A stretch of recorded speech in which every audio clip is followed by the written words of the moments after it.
My mother was a nurse, and when I was a little girl, back really in the era, I think, where health information wasn't as protected, she worked on Sundays, and she brought my sister and brother and I up to the hospital every Sunday. And after lunch with her, we would go visit her favorite patients in the hospital. And she always walked in the room first, and she always wanted to know if it was okay if they wanted to meet her kids. But before she even said a word, and she'd walk in the room, the whole room would light up when they just saw her. And I just will never forget that power she had in people's lives to just transform a room when she walked in.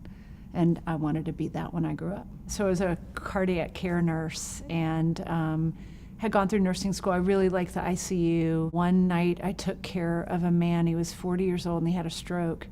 And no one expected him to pass away. His family was just so devastated. Everybody, the whole community was really devastated. And when they asked his family if they wanted to donate organs, his grandmother and aunts and mothers just got hysterical. He didn't look dead to them, and they were just distraught. They thought the hospital was giving up, and they were having a hard time understanding.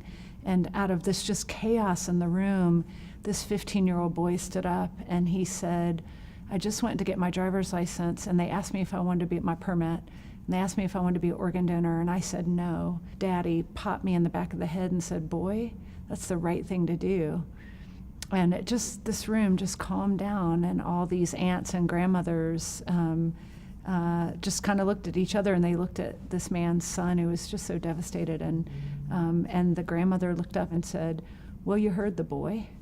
He's going to save lives. He's going to be a donor. And I thought it was the coolest thing I'd ever seen in my life, and I stalked the organ donation program till they hired me, and decided that was kind of what I wanted to do with my career.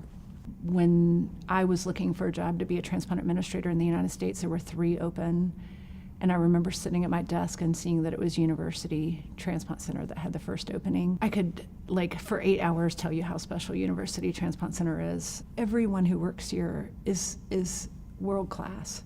I mean, everyone that works here, their passion and what they bring to the program just sets me on fire.